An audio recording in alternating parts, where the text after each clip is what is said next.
conquête de la souveraineté passe avant tout par l'exploitation des ressources nationales au profit de nos populations.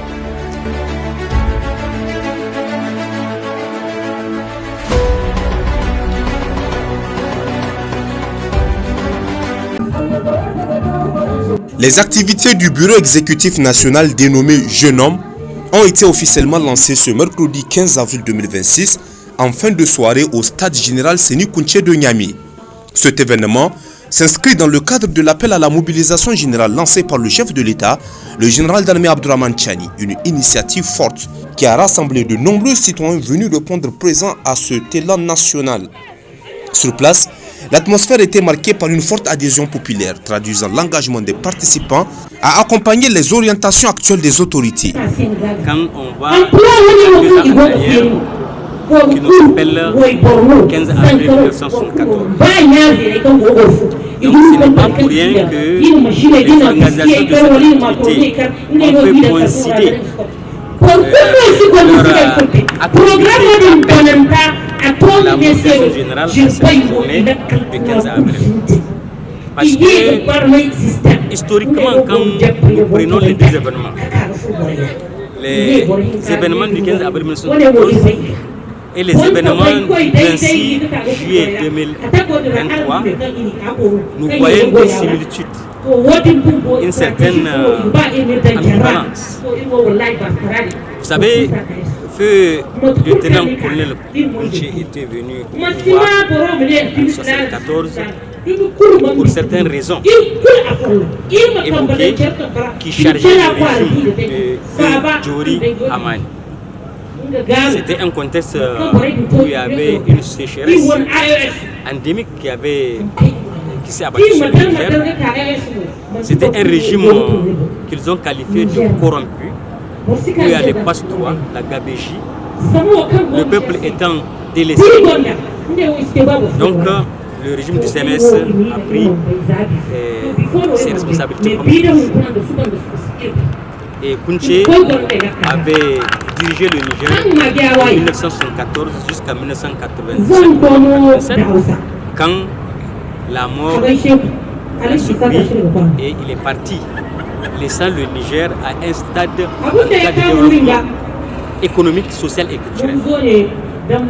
Kountché avait laissé le Niger dans une situation confortable parce que le pays était respecté, le Niger était respecté.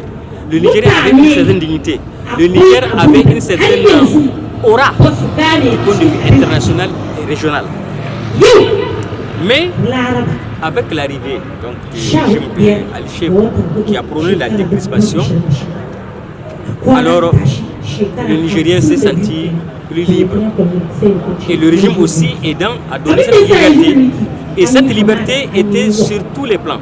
Sur le plan économique, sur le plan financier. On a permis aux Nigériens donc de amasser, de prendre l'argent de l'État. L'argent de l'État n'était plus sacré. Le bien de l'État n'était plus sacré.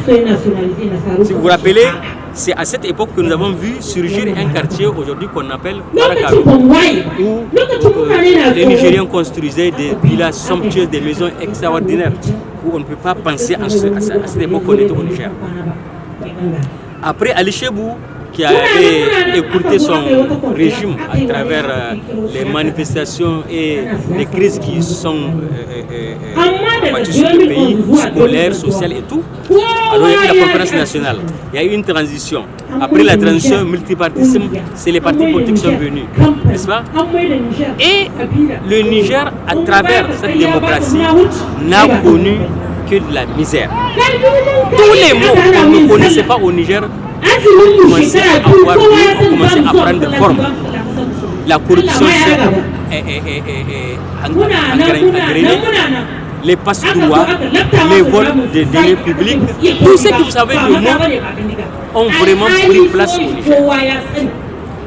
À part quelques régimes qui sont venus, deux régimes que je connais, le régime de Feu Ibrahim Baré Ménessara qui a dirigé le pays de 1997 à 1999 et celui de Feu Tanja Mamadou de 1999 à 2011.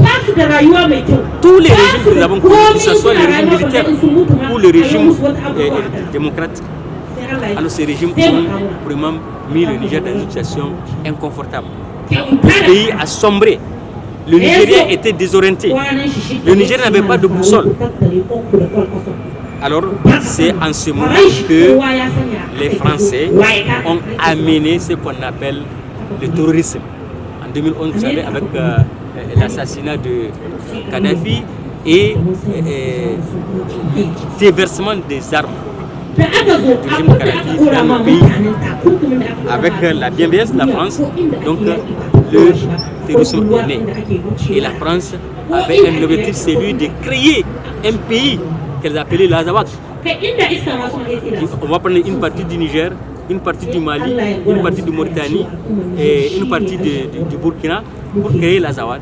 C'est une partie de nos pays qui est très très très riche. Et ça a commencé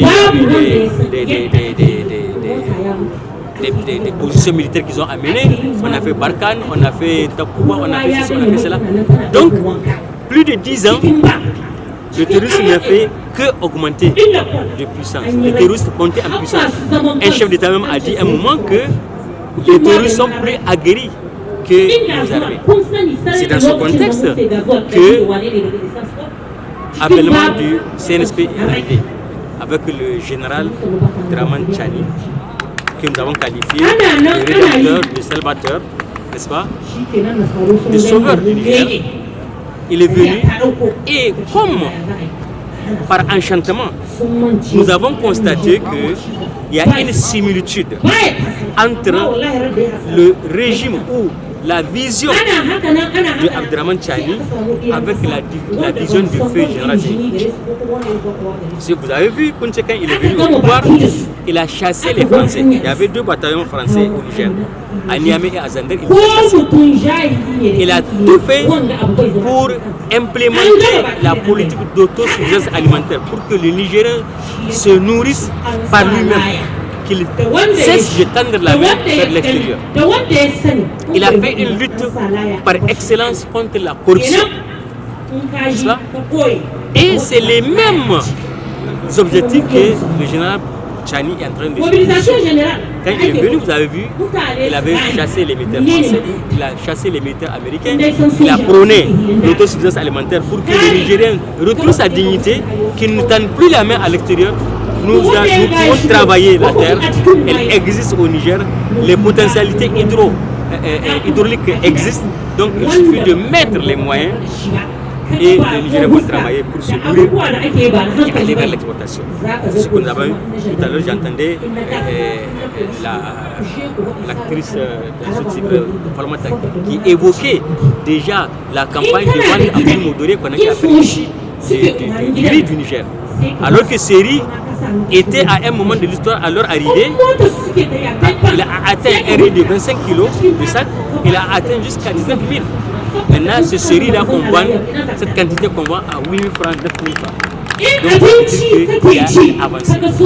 Et il y a beaucoup de choses, malgré les sanctions inhumaines que le Niger a fait face. Les sanctions là, on n'a jamais connu au monde un pays qui a subi ces sanctions à cause d'un coup d'État comme le Niger. On a fermé les frontières, on a gelé les avoirs de l'État, on a interdit les importations des médicaments, on a interdit les vols, tout ce que vous savez. Il y a même eu une menace d'attaque. Docteur, d'une façon ramassée, quel est le message que vous voulez passer? Le message, c'est quand Tchani a constaté toute cette cavale que la France et ses acolytes sont en train de faire, il a utilisé une disposition de la charte de la refondation qui demande au chef de l'État, président de la République, d'user donc de ce qu'on appelle la population générale une fois que le pays est menacé. Et c'est ça qu'il a utilisé. Le 25 décembre 2025, on a adopté au Conseil des ministres une ordonnance qui décrète cette mobilisation générale. Et la mobilisation générale, c'est pour appeler tous les Nigériens, n'est-ce pas, à s'investir, chacun en ce qui le concerne, chacun en ce qui a de pouvoir. Si c'est ton intelligence que tu as, si c'est tes biens que tu as, si c'est ta force que tu as, si c'est ta vie même que tu dois donner pour que tu sois un soldat de la nation, un soldat de la patrie, pour qu'à chaque fois que besoin est, on t'appelle, tu dois donner, tu dois t'investir. C'est ça le sens de la mobilisation. Et c'est pour cela que nous avons fait cette conférence pour appeler les Nigériens à plus de patience, à plus de témérité, de résilience, à plus de compréhension pour que ce régime soit soutenu par ces Nigériens. Parce qu'il ne faut pas que les erreurs que nous avons commises dans le passé, le fait de ne pas prendre la mèche, de ne pas prendre la mèche que nous avons tendue avec tous les régimes que nous savons, les trois régimes de Kounché, de Tanja et de Baré, qui nous ont donné la perche pour faire développer notre pays, mais malheureusement, les politiciens sont venus et mélanger les Nigériens pour que ça tombe et le pays était tombé. Donc c'est une dernière occasion que nous avons de ne pas lâcher, de prendre conscience et d'agir au moment où on nous demande d'agir. Une déclaration qui vient renforcer le message central de cette mobilisation, celui d'un engagement assumé tourné vers la consolidation de la souveraineté nationale et la poursuite d'un idéal porté par l'histoire du Niger. kenan yanzu kayan mu fara akwai